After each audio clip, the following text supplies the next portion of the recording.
Hello everyone, good morning. কেমন আছো সবাই? আশা করি সবাই খুব ভালো আছো। তো আজকের মর্নিংটা ঠিক এভাবেই কাটলো। দিদি সকাল সকাল উঠেই আমাকে বললো চল অনেকদিন হেয়ার কেয়ার করা হয়নি, আর দুজনেরই ছুটি আছে, তো আজকে একটু হেয়ার কেয়ার করি।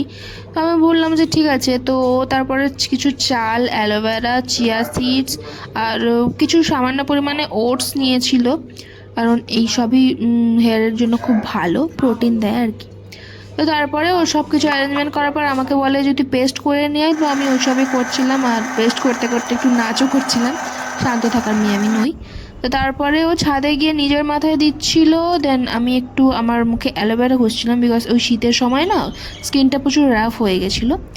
তো তারপরে দিদির দেওয়া হয়ে যাওয়ার পর ও বললো চল তোর মাথাতেও দিয়ে দিই। তো ও আমাকে বসে দিচ্ছিল, বিকজ আমার লম্বা চুল, তো আমি একা দিতে পারি না কিছুই। তারপরে আমাদের হচ্ছিল রান্না বান্নার প্রিপারেশন, কারণ আমাদের ঘরে গেস্ট আছে, মা বাপিও এসছে। তো চিকেন রান্না হয়েছিল। তো রান্না হতে হতে দিদি বললো চল আমার একটু নেলস করে দে, অনেকদিন করা হয়নি, আমি একটু বাইরে বেরোবো। তো তারপরে মা আমাদেরকে একটু চিকেন কষা দিয়ে গেল খাওয়ার জন্য, বাট দিদিকে আমি খেতে দিইনি, বিকজ ও নেলস লাগাচ্ছিল। বললাম যে হলুদ হয়ে যাবে, তাহলে খাস না, এখন পরে খাবি। তারপরেই আমরা বিকেল বিকেল বেরিয়ে পড়লাম খাওয়া দাওয়ার পর একটু শপিং করতে, আর তারপরে একটু মামার বাড়ি যেতাম, মামা ডেকেছিল, অনেক দিন পর যাব। তারপরে শপিং করার পর মেট্রো থেকে নেমে আমরা যাচ্ছিলাম মামার বাড়ি, মামাকে ফোন টোন করে দিই। তারপর মামা এসেছিলো আমাদেরকে পিক আপ করতে, আমরা তারপরে মামার সাথেই যাই।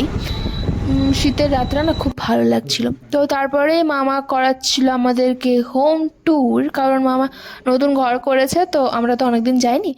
তো মামা অনেক প্ল্যান্টস লাগিয়েছে, তো ওগুলোই ছাদে গিয়ে দেখাচ্ছিল, বাট অন্ধকার ছিল বলে খুব একটা দেখতে পাইনি।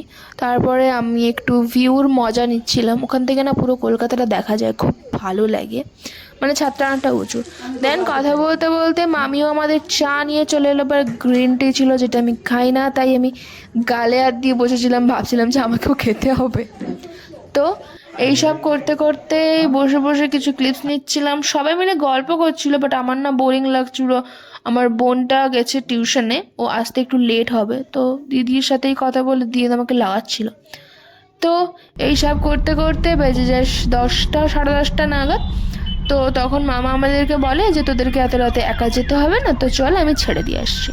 তো মামাই আমাদেরকে ছাড়তে গেছিলো, বাট রাস্তায় না রাতে অনেক জ্যাম ছিল।